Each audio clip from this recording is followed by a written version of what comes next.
how much should you do with your strength training workouts? This is a question that a lot of people have. They're not really sure if the general kind of 3 sets of 10 is the guidelines they should be following, or if there are better ways to know exactly what would be right for your body. On this week's episode of the Exercise is Health podcast is exactly what we're discussing. We're going to cue our introduction and dive right into this conversation.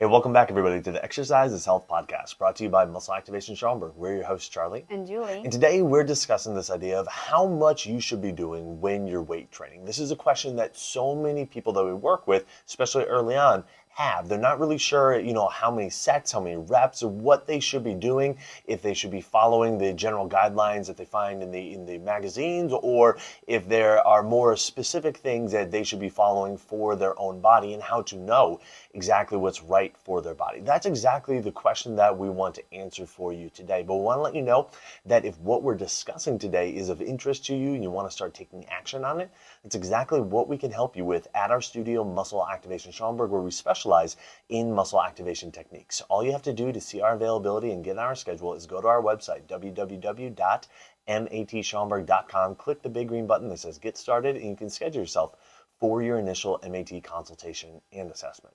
So Julie, I know this is a conversation that you've had with a few clients recently, and so I want you to kind of kick it off for us today and tell us, kind of give us the context, the scenario about what's been happening and some of the discussions you've been having with your clients. Yeah, so there is always the question of like, how much should I do? And just recently it's come up in my practice with clients that are returning to exercise after like a really long break. With some pretty good like life changes that have also happened. So a lot of times people are really active in their 20s and 30s and 40s, and maybe they'll take a little break. Right, and usually it's because there's developing orthopedic issues because you're still exercising in your 40s like the way you did in your late teens and 20s, right? And when you don't modify that, then that's how your joints really get, take the brunt of the force and you'll start feeling them quite a bit when you exercise. So anyways, I've been reintroducing exercise to a couple of women. They've gone through menopause, they've taken this long break, and we're trying to figure out how much should we be doing. And there is definitely something that's really interesting about exercise is not only is it a dose, like saying like, hey, we should walk for 10 minutes and then we should do 10 sets of this or 10 reps of this followed by 10 reps of this. There's always like a comparison that's happening of like, was that really a workout? Because, 10 years ago when I did this, I would have to, my heart rate would be through the roof. I would be sweating. We didn't even get to sweating yet. But the reason I was making my decisions as we work through a workout is what we're going to talk about today. And the reason I want to talk on the podcast today about what to look for in your workouts is because a lot of times we will be doing exercise. And then we're like, should I do more next time? Should I do less next time? How do I know what to do next time? So we're going to talk about that, but I want to start with the first principle is that to keep your strength and to keep your health, you have to regularly challenge your body in a very big way with your exercise. Like your body has to be very challenged, but your body might not be able to tolerate that yet. And so we always know that the end goal is to get our bodies to a place of this big challenge. But sometimes there's a lot of steps leading up to it, and our bodies go through ebbs and flows. Like I have a lot of women that, at different times of their cycle, right? They can't handle as much stress, and so they didn't get weaker. It's just their system is not as ready that day. And so 100% on a certain day of the month might be a different 100% for a different day of the month. So keeping that in mind, we're going to talk about first the 4 Exercise for Life principle, because that's a must. But then also how to assess your system to know if it's time to increase, decrease, or stay the same. Exactly. So the big idea is when you work out, you want to be challenging your muscles basically as much as you can within the guidelines of 1, using the 4 Exercise for Life principles, and 2, making sure that there isn't a negative kind of local or systemic response going on throughout your body, okay? And so it's like, if you can stay within those guidelines of using the exercise for life principles and having no systemic or local response within your system, then you're wanting to challenge, like those are like the uppermost limits you want to push as close to you can from a muscle challenge, staying within those guidelines, staying within those uppermost limits. And so how do we do that? Well, first of all, we said, okay, like the 4 exercise for life principles. This is something that we've covered in depth in other podcasts, but we want to overview them for you today. The first exercise for life principle that we have is to use your full symptom-free range of motion. Okay, when you're doing an exercise, the amount that you should be moving while you're doing it is as much as you can while staying symptom-free. All right, in symptoms that we're looking for that tell us that you are exceeding how much motion you should be using are any kind of stretching feeling, any kind of pain, any kind of pinching, any kind of tightness that happens, any kind of popping feeling. Sometimes if there's an audible sensation that like you hear something weird with the joint happening, okay? We don't want any of that, all right? What we're looking for is completely symptom-free, as much motion as you can have, staying completely symptom-free. That's right. The second exercise for life principle is to maintain your moving and non-moving parts. So your moving part is going to be the part of the exercise that your body's moving. And there's always a part of your body that's not moving. And so when you go through, your reps of this exercise, you want to keep the moving parts moving and keep the non-moving parts not moving. The place where a lot of people get tripped up is as they get tired, they start to use the non-moving part to like recruit and help get the moving part going. So for example, if you're doing bicep curls and your biceps are getting really tired, your body is the non-moving part, right? Because it's just standing there. You'll start seeing people do this like nice little sway wave thing with their whole system, their whole body to help the biceps get up. So we're saying maintain your moving and non-moving parts. So you never want to start moving your body to help the biceps, lifting your arm up. Exactly. And then exercise for life principle number 3 is to move slowly. Okay, we often say you want to be the slowest person in the gym.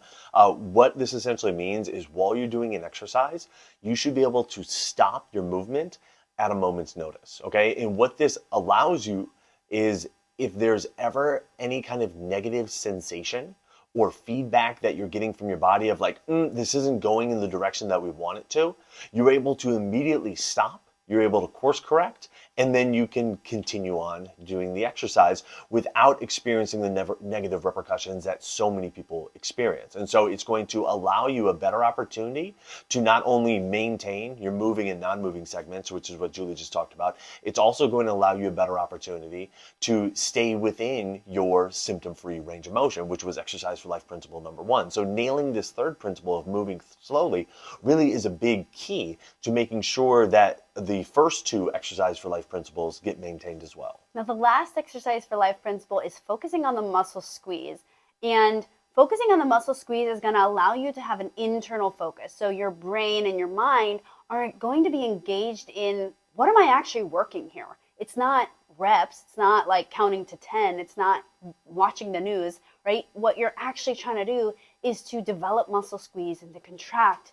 And maybe you're also thinking about that joint that's moving. So you're really focused in on internally what's happening, trying to highlight exactly what you should be feeling when you're doing an exercise. And so that's going to be that muscle group that you're targeting. So the first thing when you're wondering like, how much quantity, how much should I be doing in the gym, is going to actually be nailing the 4 exercise for life principles. This is going to help really reduce orthopedic challenges that people have, which is, issues with their joints and their muscles as they exercise.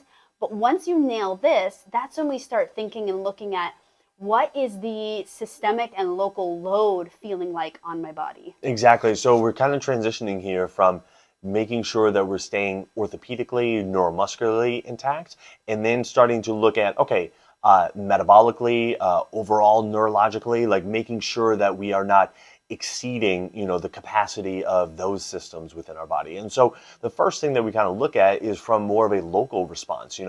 After you work out or during your workout, is there any kind of soreness, either during the workout or immediately following or in the days that follow. And it can be kind of local in the areas that you were working, or also kind of systemic soreness as well.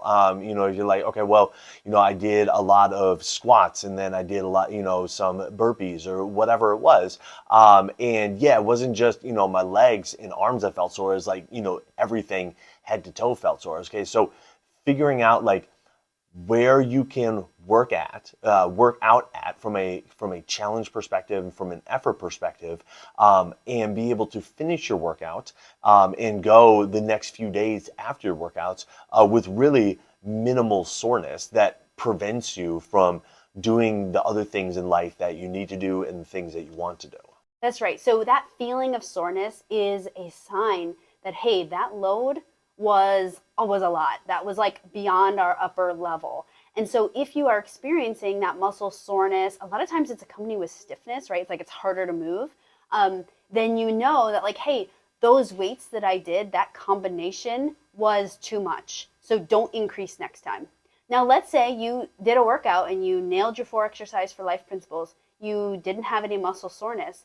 Then that's an invite for the next workout to level up a little bit. Maybe that means adding on another set. Maybe that means increasing your weights a little bit. As long as you keep maintaining the 4 exercise for life principles and then double checking it with that local soreness, then you are free to increase. But there's another level, which is like a systemic response that we see from people exercising too, that's telling you, hey, you need to cut it back. Oh, you can do more. And that is if you're getting a systemic response from your exercise, either during your exercise or after.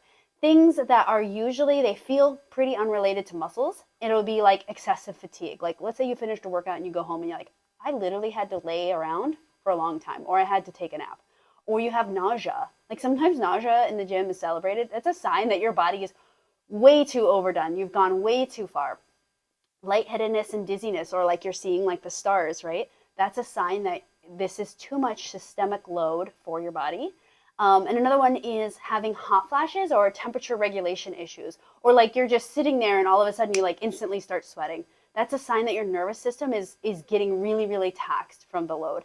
If you have any of these during or after a workout, that's a sign that it was way too much for your system.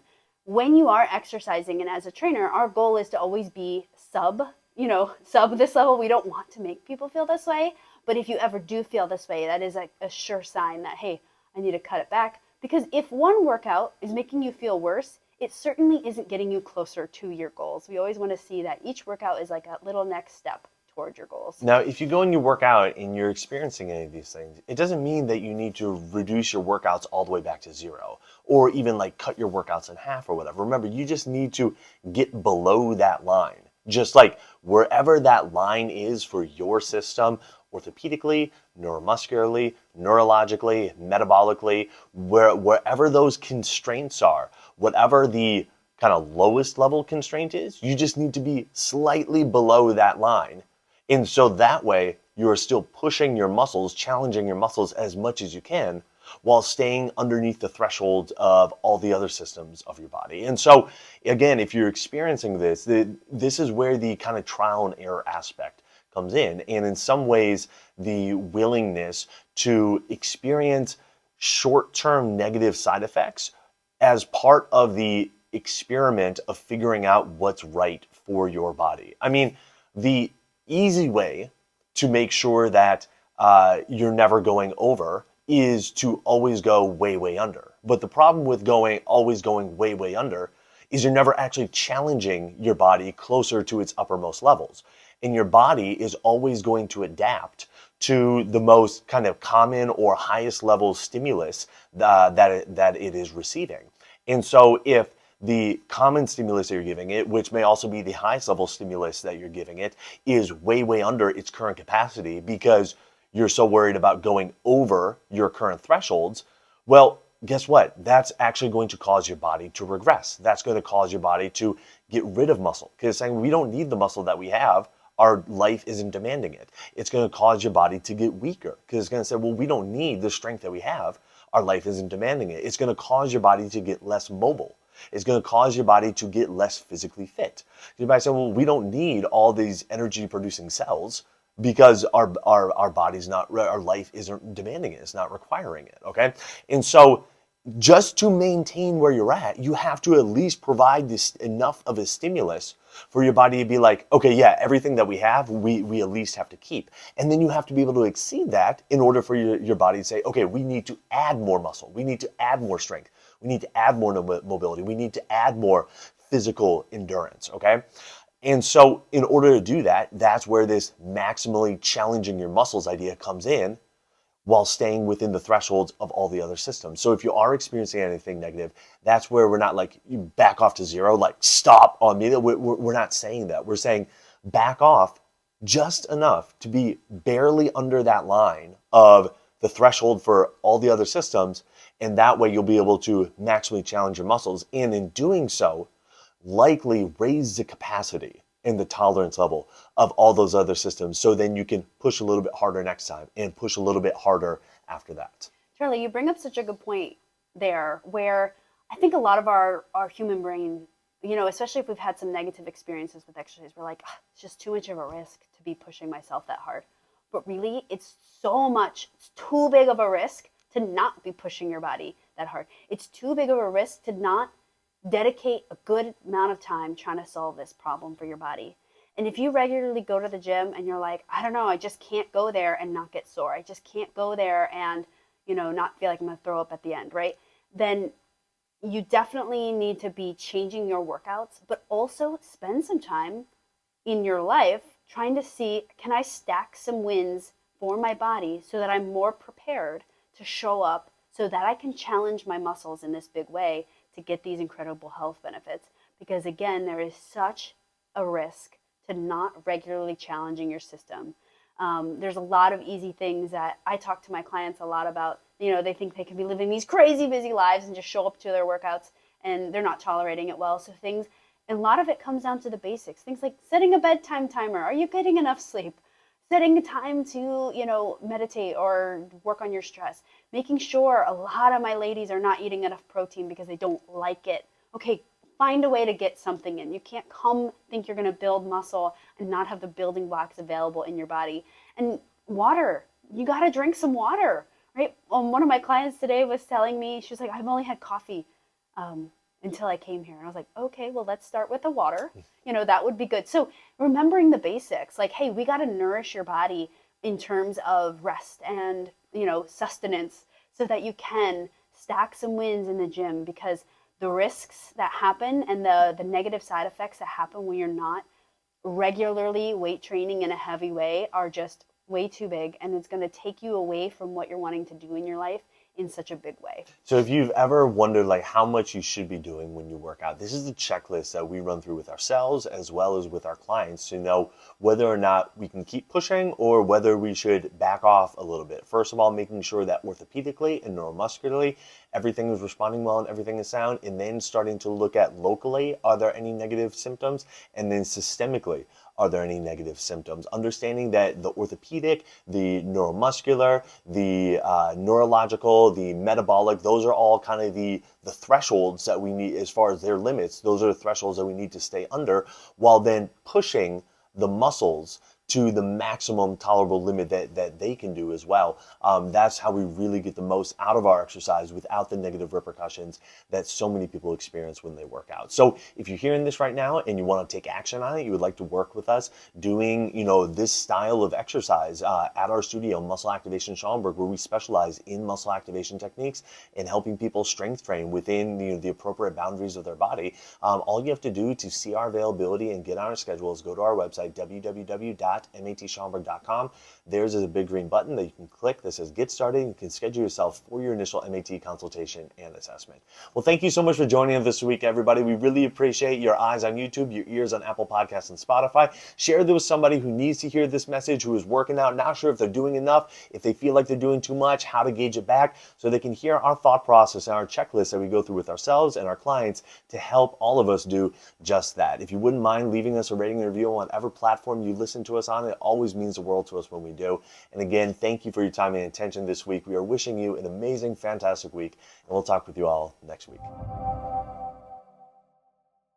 This podcast is for information purposes only. The statements and views on this podcast are not medical advice. This podcast, including Julie and Charlie Gates, disclaim responsibility for any possible adverse effects from the use of information contained herein. Opinions of guests are their own, and this podcast does not endorse or accept responsibility for statements made by guests. This podcast does not make any representations or warranties about guest qualifications or credibility. This podcast may contain paid endorsements or advertisements for products or services. Individuals on this podcast may have a direct or indirect financial interest in products or services referred to herein. If you think you have a medical issue, consult a licensed physician.